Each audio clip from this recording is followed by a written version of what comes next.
morning guys, this is SaveRupee.com helping you how to remove shadows from photographs. This is especially useful when you're applying for passport or visa photos, and they're very important that we don't have shadows in the background. First, you go open a new photograph with a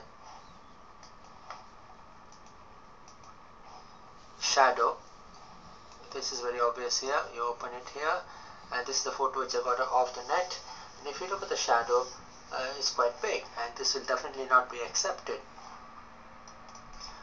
You open this photograph in a program named Paint.net, which is freely available over the net. I can provide you the link. That you go to the magic wand, click on that. You get this bar up there which says tolerance of 50%. What it basically does is it picks up, click on the same color, it picks up the same color all the time.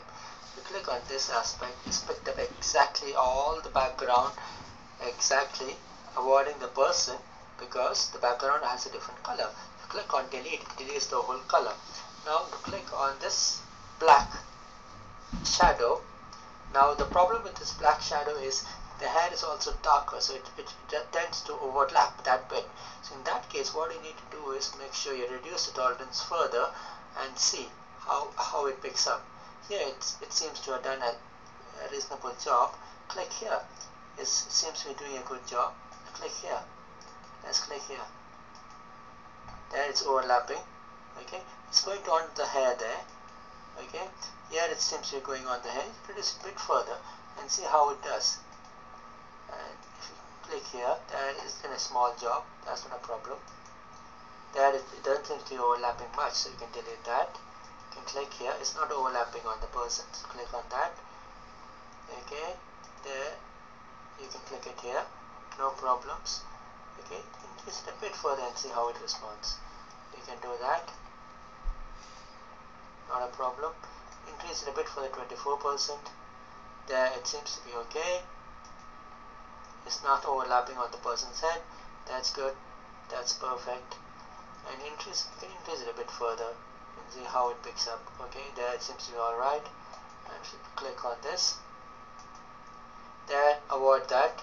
Click on this bit, avoid that bit, and reduce it to further 23%. And you don't want that. The most important thing you want to make sure is if you magnify this photo, you realize that there are very small areas remaining. So you just have to make sure that you avoid those bits and you minimize it further. Just click on that, whether it's picked up a few things there. Alright, that's fine. You're happy with that. It's picking a few of these things. It seems to be alright, not that bad at all. Okay, now it's done. Quite a bit of the shadow is gone, and the natural contour of the hair and the head is maintained. There are a few strands of hair which will be there, and if you magnify the photo further, you will see it's quite magnified, and you will see few of these things. Now this will happen, and you cannot remove all of them. What is essentially is you have to understand this photo is going to be 1/50th of the size when is made into a passport. So what you essentially do is you save this photo as A1, as JPEG picture. You save it and you say 100% okay. Now go back to the photo and open it. This is the same photo. Open that, and if you see, the background is mostly white. Now what you need to do is go to paint brush and make it about 15. Okay, and we can increase the picture slightly bigger. And if you look at the paintbrush, it's quite big there, the blob. So reduce it further. This seems to be alright, and whatever you touch becomes white. So this is a very easy way of making the whole background white without too much of stress. So if you look at that, all the dots are gone now. You have to be careful near the head because you don't want to overlap onto the person's heads. So that might ruin bit of the picture, so you don't want that. Just do it gently and carefully. You will be alright.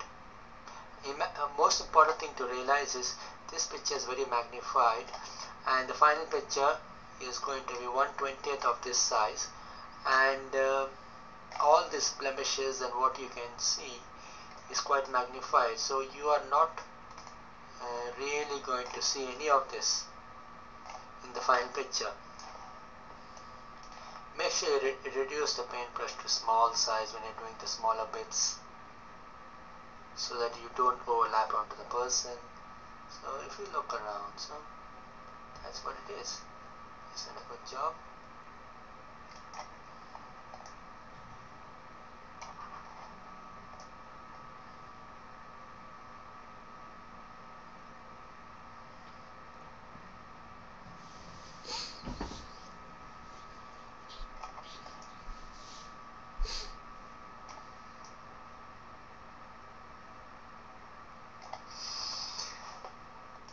Well, this is the final picture with the background being extremely white. Now if you look at it at a passport size level,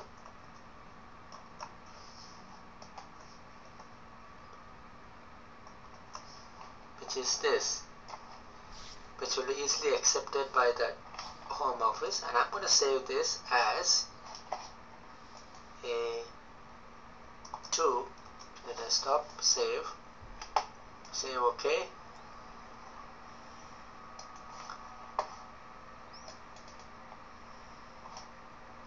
This is the final picture which has been modified for the passport and which will be accepted by the Home Office. That's all, guys. Thank you.